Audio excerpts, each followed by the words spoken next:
So I thought today I'd look up Alvin Plantinga. Now I've looked up Plantinga before and I thought he was an idiot. But I thought, I'll take a look at a Plantinga video now and comment on it.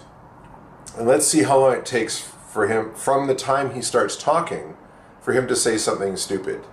So here he's being interviewed by this British guy. I began by asking him why he believes there is a God.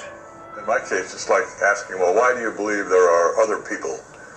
Oh, well, we're 2 or 3 seconds into the interview, and Plantinga has basically just now said that he can see God walking around. He can take videos of God, he can take pictures of God, he can watch God on TV, and you know what? If I could see God walking around, if I could talk to God, shake God's hands, take pictures of him seeing on, I'd believe in him too. And I would just like to add that Plantinga's had a respectable post at the University of Notre Dame for decades. He's been a theological professor for decades, and the first thing that he can say in defense of his belief in God, after decades of thought, is equivalent to, I can see him walking around like other people? Really? And I'm supposed to respect this fucking guy? And here's another part. We're now in this particular interview, we're at 1 minute 19 seconds in, but only about not even 10 seconds into the full interview. Like the previous 1 minute, whatever, was just lead up. But it just seems to me right. It seems to me that there really is such a person. It seems to be right. It seems that there is such a person. Let's listen to that again. So this is part of his explanation as to why he believes in God. I think they are all that powerful, although they do have some force. But it just seems to me right. It seems to me that there really is such a person. When I contemplate, when I think about, or say when I look at the mountains, when I look at the treetops in my backyard, when I go to church, when I read the Bible, on many other occasions, I just find myself convinced that there is such a person as God. This is a very... So, he sees pretty things. He sees mountains and treetops and thinks that there's a God. What a fucking moron. Seriously. So, okay, if you look at the pretty things and think that there's a God, do you think the Ebola virus and cancer and tuberculosis and, the priestly rape of children, all these horrors that we visit upon ourselves, or that the natural kingdom visits upon us, is this all evidence of God too, you fucking imbecile? So let us continue this dissection of Plantinga. There are plenty of increasingly wealthy authors who are willing to argue against God's existence. Do you see this as a last gasp of intellectual skepticism, or is it the renaissance of unbelief? I don't think it's the last gasp of anything. Unbelief has been with us since the days of the Old Testament. The psalmist says, "The fool hath said in his heart, there is no God." So apparently there was atheism then, and there's been atheism, I guess, ever since. Of course, it rises and falls, and more or fewer people are involved in it. It's different in different parts of the world. So I don't think it's the last gasp of anything. I don't know if it's much of a renewal of anything either. It seems to me that current versions of atheism, a la the four horsemen of atheism, Dennett and Dawkins and Hitchens and And Harris. And Sam Harris. It seems to me their arguments are somewhat inferior to those of atheists maybe 50, 60 years ago. They're inferior. No, You've argued that naturalism cannot be rational. They're not inferior. He's just trying to undermine the current crop of popular atheists to try and strengthen his own position. It's the same thing that a bully does. He tries to take down the opponent to make himself look better. He's a fucking idiot. He knows he's a fucking idiot, and he's trying to take down people who are not idiots because he can't elevate himself anymore because he's an idiot. You've argued that naturalism cannot be rationally believed. A novel argument, I guess, for some. But why can't it? Well, that's it's sort of a complicated argument, but the basic idea is, if you are a naturalist, you'll also be a materialist about human beings. You'll think human beings are material objects, that there isn't any immaterial soul or self or person or ego. That's true. And you'll think that a belief is something like a structure of neurons in your nervous system or in the brain and the like, which will have two kinds of properties.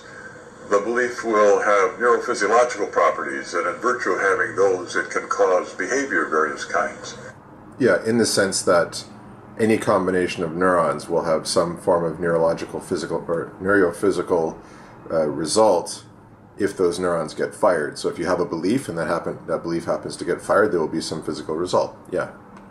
And but the belief will also have a content property. It'll be the belief that P for some proposition P. Sure. Well, now what evolution is interested in is adaptive behavior. It doesn't... Okay. Already, we go off the rails. Again, evolution isn't interested in anything. I know he's trying to be metaphorical, but the problem is he's using a broken metaphor, which leads to a very, very corrupted understanding of what it is that we're talking about. Evolution is nothing more than the hunter with the faster legs gets to eat when the hunter with the less fast legs doesn't.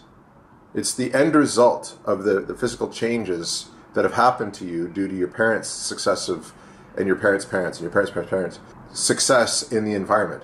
That's it. There's no belief, there's no attempt, there's no want. So by talking about what evolution wants or concerns itself with, you're already gone off the rails again, you fucking moron.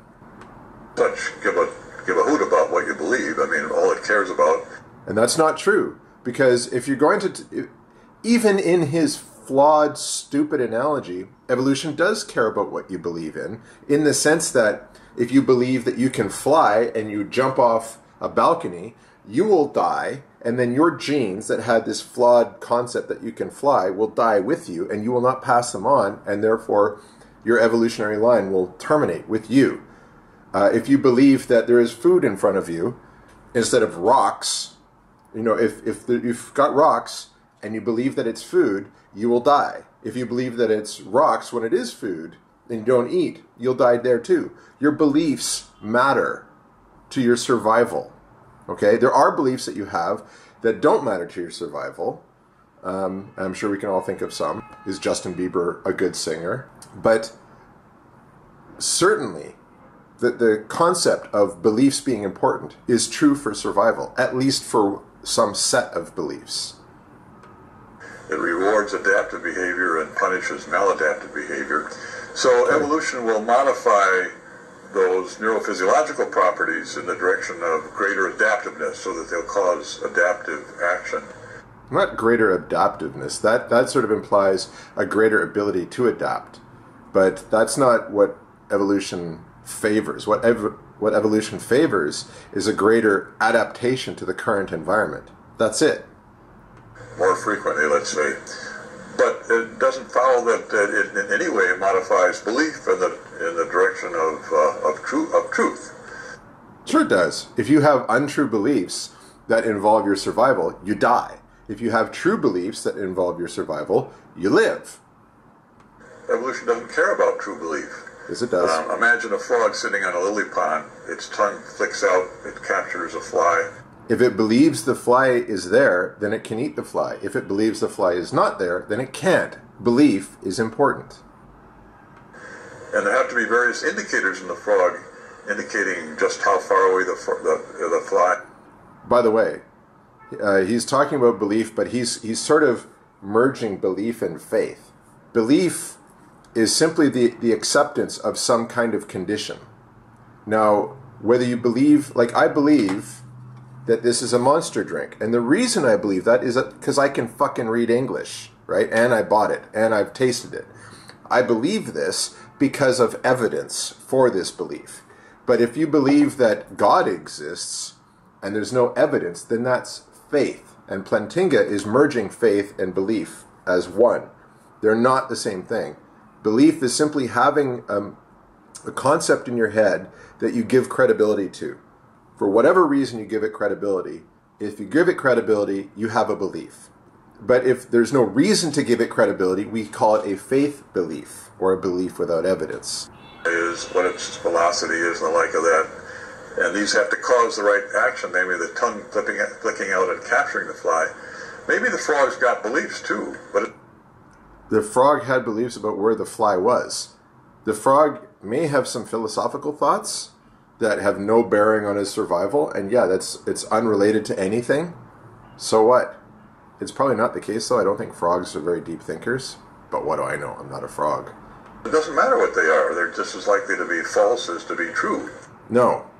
False beliefs, well, certain false beliefs, survival-based ones, will lead to your non-survival.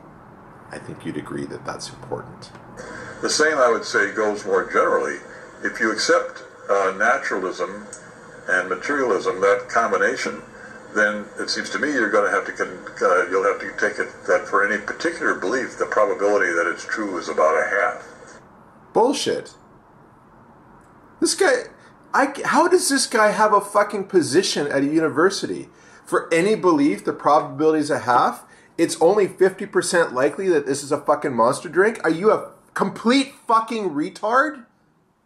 God, this guy pisses me off. And what really, actually, you know what? It's not he pisses me off, because he himself is just a crazy old man. What pisses me off is that people respect this guy. Jesus Christ, the guy's a fucking idiot. It's because it's likely to be true as false. All you No. really know is that the creatures in question have evolved so that they act adaptively. They behave adaptively. But it doesn't matter what beliefs they've got are. And if that's the case, it's not the case, so you're wrong. So your whole argument falls right there. Then the probability that one's beliefs are reliable will be low. No. The probability that your beliefs are reliable is dependent upon why you believe what you believe. If you believe what you believe due to direct physical evidence, the probability is that your beliefs are true. If you believe something erroneous, like I have evidence that this is a pen, but if I believe that this is instead a hamburger, it's a false belief, and I believe it without evidence, because in fact I've got evidence to the contrary. This in no way looks like a hamburger. If I believe it's a hamburger, my survival is going to be limited. If I believe that this is in fact a pen, my survival will be enhanced, if only a tiny amount. Given naturalism and evolution, that probability is low. So there's a sense of not being able to trust your own cognitive thoughts. Your own cognitive faculties, right. But why, some might say, well, why should I trust my cognitive faculties that point me towards belief as well? Well, what I say is, if you don't believe in God, or if you are a naturalist and you also accept evolution, then you've got a reason not to think your faculties are reliable. If you're not like that, Insert shot. Notice how the interviewer just asked, if I can't trust my faculties, why should I believe my faculties that lead me to believe in God? The interviewer asked this, and notice how Plantinga completely avoided the question. He shifted it to materialism again. Sneaky bastard. I only have a reason to think that my faculties are not reliable if, for example, I keep walking into things that I don't see are there. Then I can start going, well, I guess my eyes aren't working because I just ran into an invisible wall. Or I pick up this hamburger that looks like it's here, but there's nothing here. So if you're seeing things that aren't there, or not seeing things that are, then you can not trust your eyes. If you stop hearing things, you can stop trusting your ears. If you're deaf, obviously you're not going to trust your hearing faculty. Your various perceptions are key ingredients to the whole idea of understanding and believing in the natural world around us, due to the evidence of our perceptions. Now, yes, it's true that our perceptions can be tricked. This is where magicians make their money.